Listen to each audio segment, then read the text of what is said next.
Assalaamu calaykum. Nin xakiim ah oo caqli badan ayaa sidan yiri: noloshu waxay i bartay in xiriirku ugu wanaagsan yahay saaxiibtinimada. Waxay kale noloshu i bartay in aanan qofna ugu cataabin maxaad ii daneemaysay. Waxay kale noloshu i bartay inaan ka fogaado qof walba oo qiimahayga iyo sharaftayda hoos u dhiga. Waxay noloshu i bartay inaan u noolaado dantayda kana fogaado wax walba oo i dhaawacaya ina xanuujinaya. Waxay noloshu i bartay inaan dhageysto oo ixtiraamo dadka ra'yiyadooda iyo fikradahooda, laakiin muhiim aysan ahayn inaan ku qanco. Waxay kale noloshu i bartay in hadal yar ama qiso yar oo aad ka maqashay qof xikmad badan ay u dhiganto darsi aad bilooyin badan baranaysay.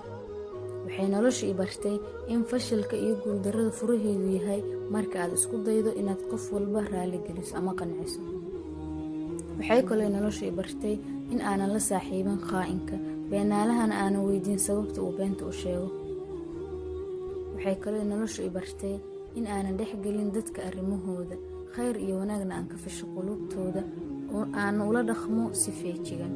Waxay kale noloshu i bartay in aan ixtiraamo dadka oo dhan laakiin aanan ku kalsoonaan. Waxay noloshu i bartay in aan ku ooyo meel aan cidna iga arkaynin, dadkan u soo baxo anigoo dhoola cadaynaya. Waxay kale noloshu i bartay in aanan u sheegan murugadayda iyo dhibaatadayda Allaha Khaaliqa ah ee wax asturo maahan.